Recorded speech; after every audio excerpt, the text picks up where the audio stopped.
Hey, what's going on, guys? CodeMechaKings here. In this video we're gonna answer the very important question within the makeMove function, whether the king has been exposed to check or not. And if it is, then we need just to instantly take the move that we just made back and return 0 to make sure that this move is illegal.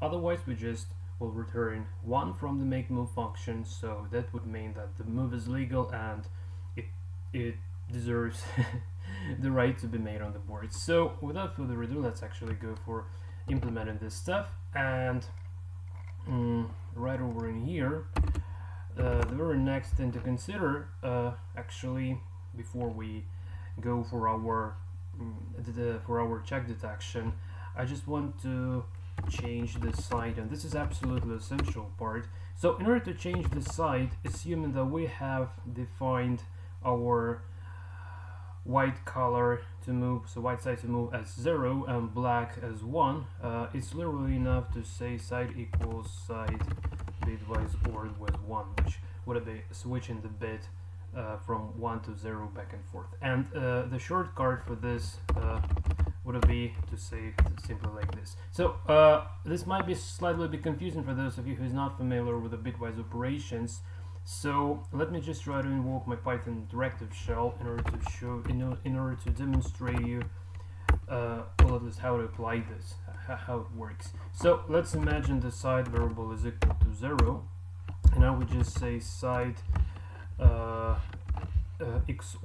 with 1, and we want to print this, and we just want to print the side again. Side would be equal to 1. And if we just XOR side with 1 again and bring the side, it would be equal to 0. And again, it would be equal to 1. And again, it would be equal to 0. This is it. So quite pretty self-explanatory how. So every time we do this XOR stuff, we just shift in the side from white to black and backwards, forwards and backwards, just like that. And also we'll need to make use of what is known as the opposite side to the current side to move, and in that case it would be literally enough to say just so. Let's see the side. So side now equals to 1, so the opposite side would be equal side XORed with 1 like this, and it would be 1. So that's the opposite. That's the way to find the opposite side to the current side to move. But at the same this time we don't really change the side variable itself, so just to bear that in mind.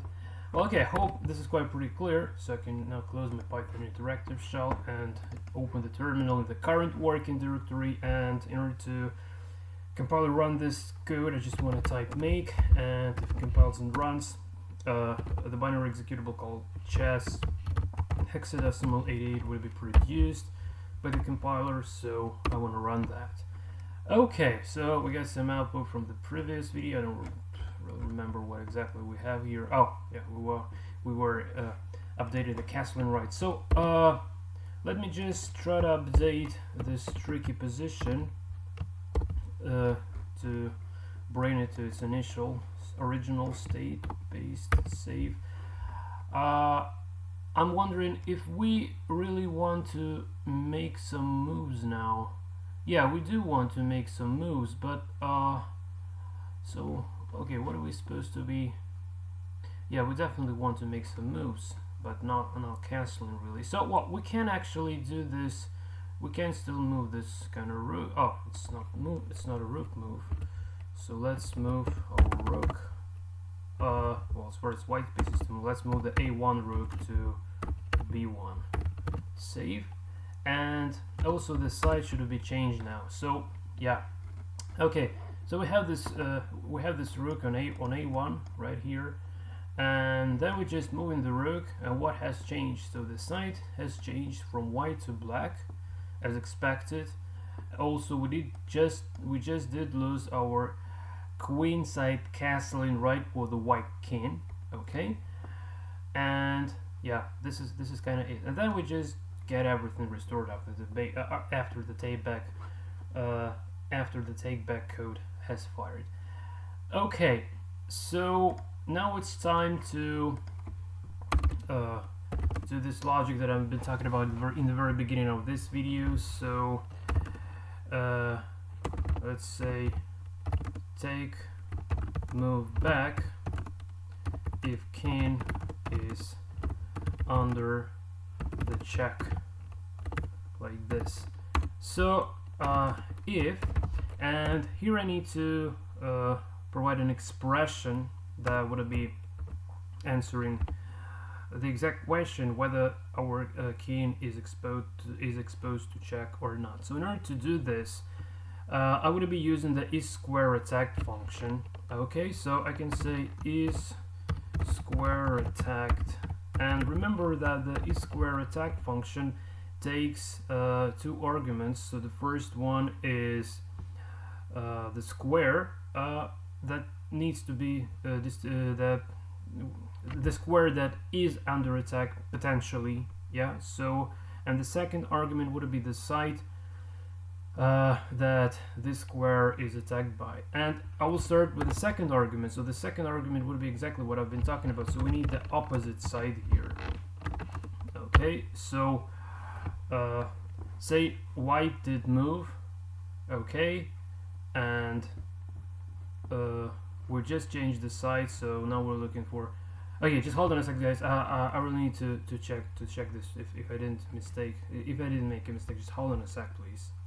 Yeah, guys, I'm really sorry. Just I've been referencing one of the chess engines I've written before, and there I just used the macro in order to implement this in check stuff, and there was a little bit different. So obviously not the bitwise ordered side, but just this kind of side. So the idea is very simple. We have just changed the side.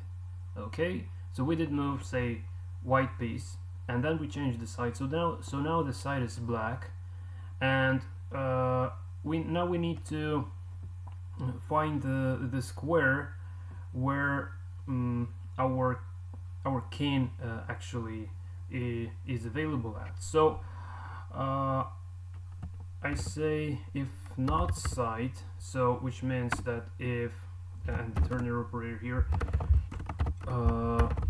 so if side is equal to white, in this case we need to reference the king square,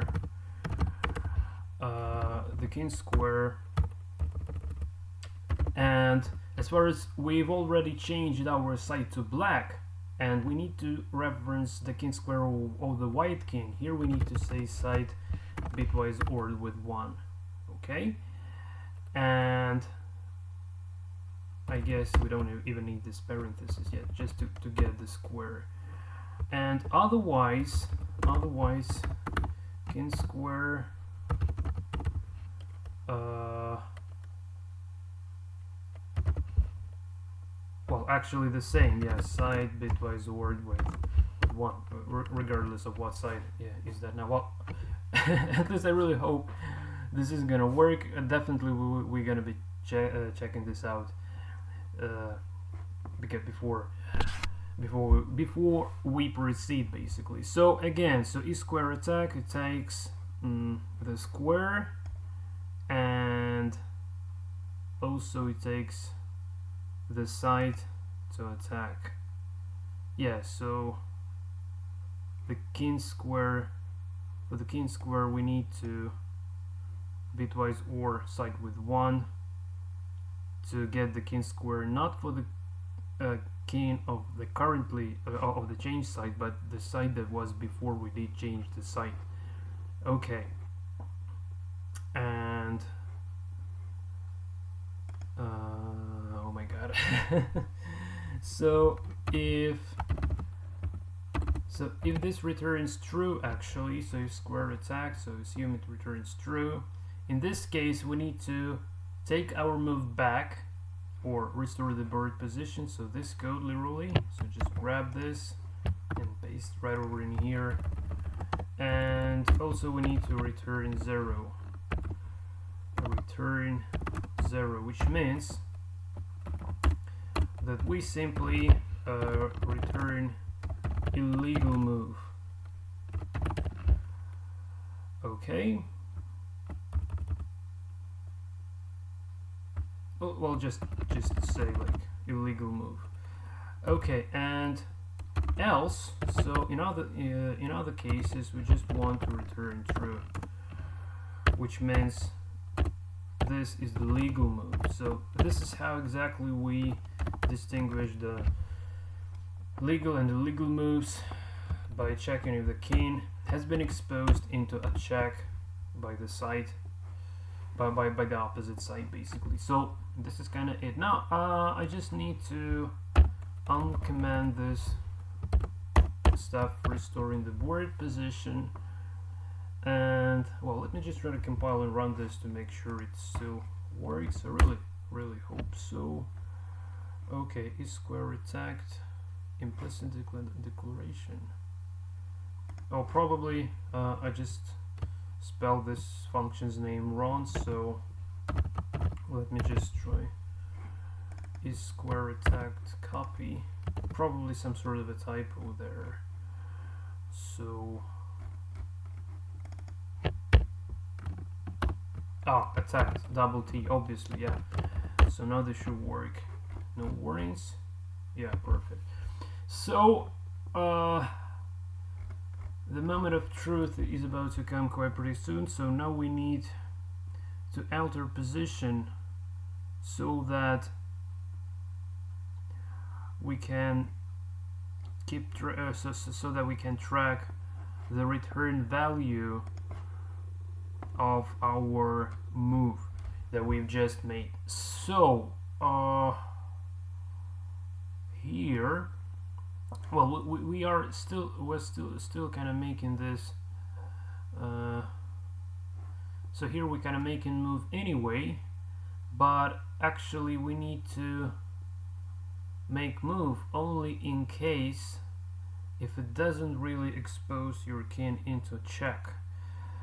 Well, at least that's logic that we're supposed to be using within our perf test quite pretty soon, I hope. But I'm just trying to figure out what would be the better way of doing this. So just hold on a sec and bear with me, guys. I'll just get back to you right in a moment.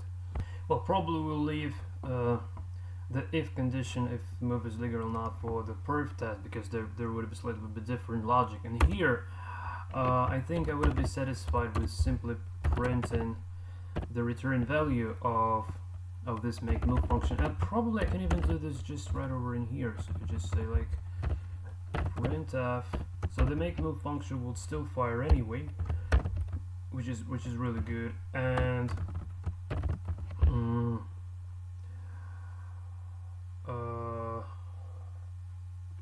let's say I just say make move, just to make it clear that we're printing the return value for the make move function. So the decimal specific string formatting here, the new line after. Yeah, so if it gives 1, this means that this is the legal move, otherwise it means the move is illegal. So let's have a look.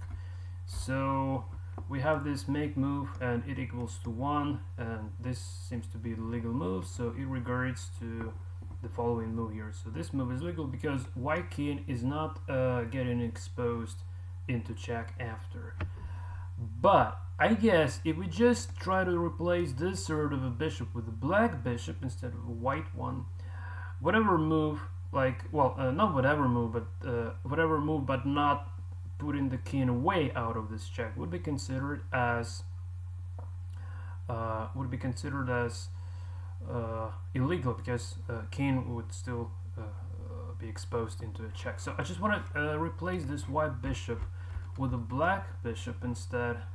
So just turn this to lowercase b to change the color.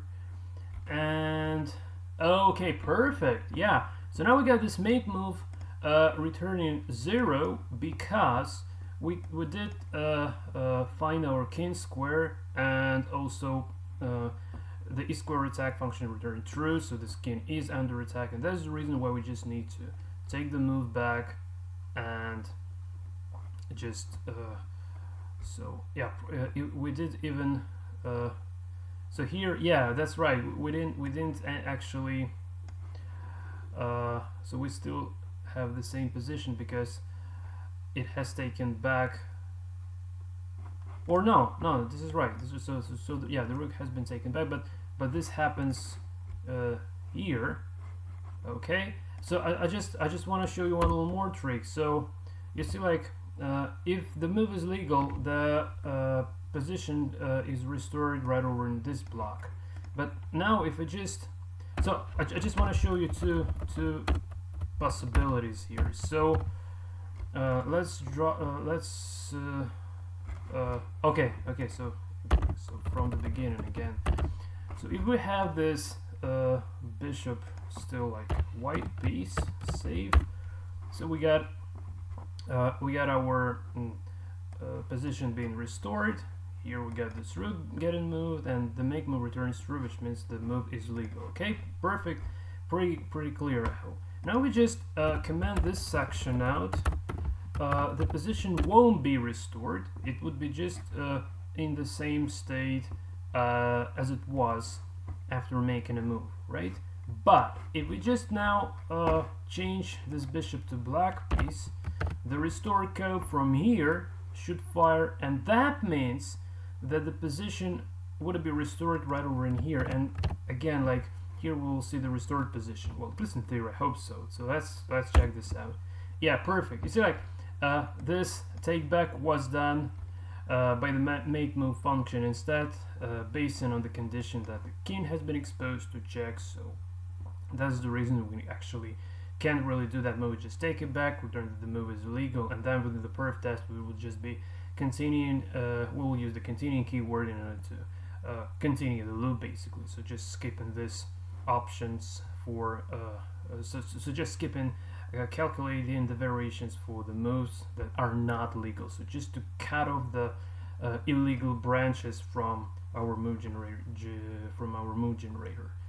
that is generating the tree of possible variations, possible move variations. Okay, so let me just try to think if this is it. Well, I think it is kind of almost it. Yeah, seems like it's almost it. So there is one little thing left to implement within our make move function that I will leave this to the next video. And just a little announcement. So the very last thing that we didn't yet do within our make move function, we didn't yet distinguish between our captures and non-captures. And remember, like I've been explaining that if we want to implement the quiescent search, a function that allows us to find the composition where no forcing lines are available, in that case we need to generate only capture moves instead of all moves available on the board. So there are two major options, major approaches to do this. So the first one, we just can grab our generate move function and remove all the add move functions that add in non-captures, but that's a little bit too many code. So I propose a more elegant solution. So within the make move, we'll add one more argument to distinguish between the captures and non-captures. So the flag, the capture flag, would be within the within this make move function would be figuring that out whether we want to make all the moves or only capture moves. So this is kind of, but this would be the topic of the next video already. So this is it from my side, guys. I hope you enjoyed this video and learned something interesting out of it. So until the next time, and take care.